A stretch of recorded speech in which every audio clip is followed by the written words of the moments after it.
a little makeshift. Mr. John Carradine, ladies and gentlemen. They don't give us much room here. Well, as soon as they mentioned my name, everybody left. No. But you stayed. Good. All right. Well, I think the best thing to do is to, after very few remarks, throw it open to questions from the floor. I took this thing, and while we were shooting, we were visited on the set by Miss Elizabeth Taylor, whom I hadn't seen since she was 11 years old. When I met her father, who ran an art gallery in Beverly Hills, and I was running an art gallery in Hollywood, and we'd visit each other's galleries to see what we were showing.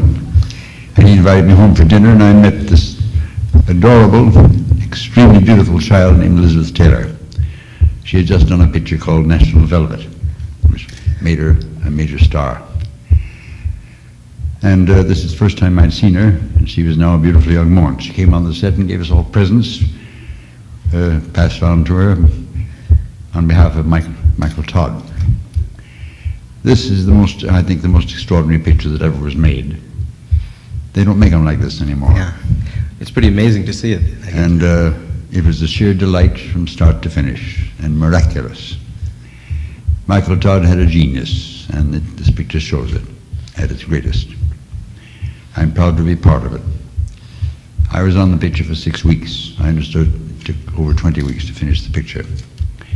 That wasn't my longest engagement. When I made Captains Courageous, I was on that one with Lionel Barrymore, Freddie Bartholomew, and Mickey Rooney for 26 weeks.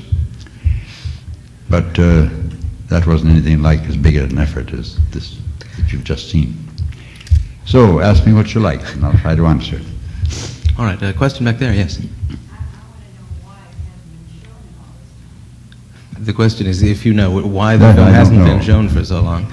That's, I have nothing to do with that. I just make them. Well, we're happy to say that the film is now ready to go into re-release from Warner Brothers, and oh, that's wonderful news. We're kicking wonderful it off news. here. So. I'll get some very nice residuals. Yeah. All right. Yes, another question about your work on this particular film. Yes, Becca.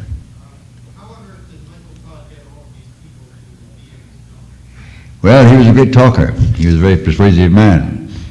And nobody ever said no to Mike Todd, not even Elizabeth Taylor. May I ask how much was involved in the preparation of getting all the cast together? Obviously, there was went on for months. Yeah. Went on for months. Yeah. It's quite an achievement on everybody's part, I think. All right. You've obviously spent a few years in front of the camera and worked with a number of wonderful performers. And yes, I worked with most of them. Yes. Is there a sort of, I guess you get asked this sort of thing all the time, is there a favorite role? Was it Grapes of Wrath? I think my favorite picture is Grapes of Wrath. Yeah. It is now a great classic. I was in an even dozen of the greatest pictures that were ever made in Hollywood. They weren't the greatest pictures because I was in them. I was just lucky.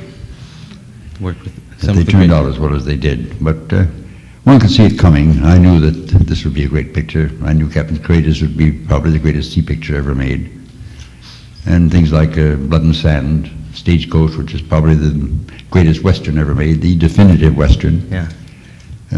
I was a lucky man to have so many distinguished pictures welcome me and part of them.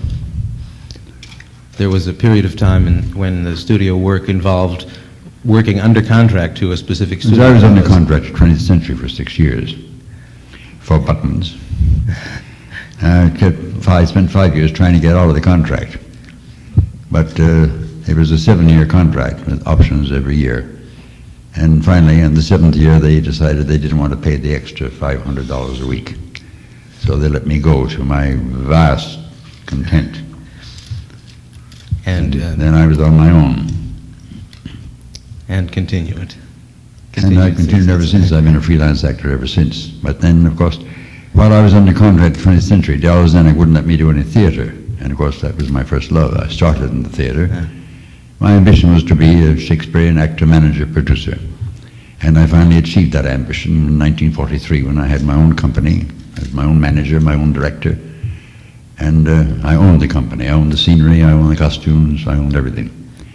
And I toured the West Coast from Vancouver down to Los Angeles and did capacity business.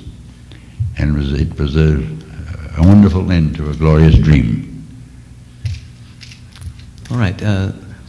I'm curious to ask you about the fact that your career has spanned so many years, and now, of course, your sons are working actively. Yes, I have 5 sons.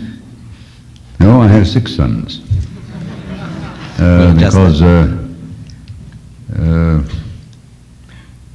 my son Christopher's wife has agreed to let him adopt her son by her former marriage, who now bears the name of Richard Reed Carradine. So I now have 6 sons. The dynasty continues. All right. David, Christopher, Keith, Robert,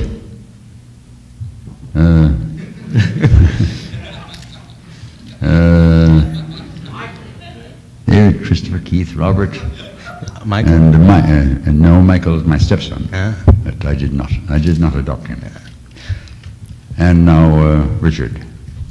Great. You have a question there. I'm curious on films like this. There has to be a lot of logistics because it's set in different countries. And I was wondering how much of it was filmed in the studio, how much was done in location, and how did they get it right so that they wouldn't have to go back again if they got the film wrong?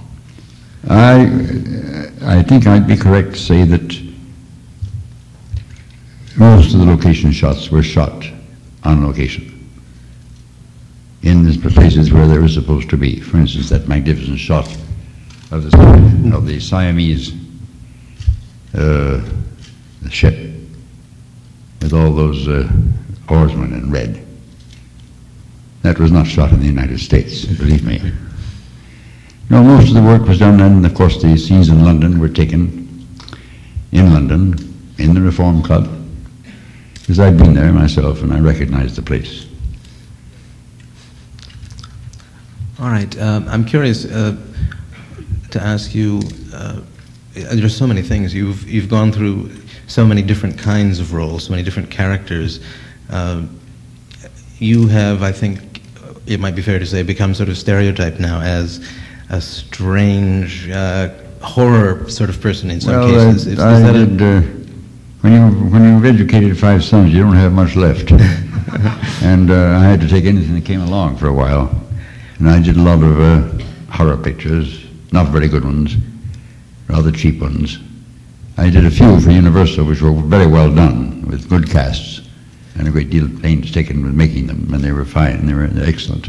I played Dracula 3 times in Hollywood, and then I did it again in Vienna, and again in Mexico City twice, and again in Honolulu.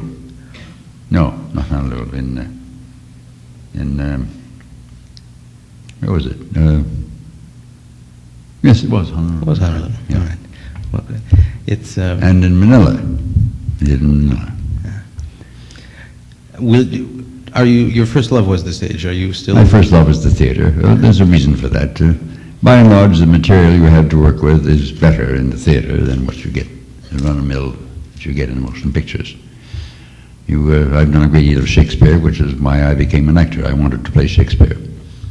And I succeeded in playing a good deal of Shakespeare. I played all the great tragic characters except King Lear, and a few of the comedy characters.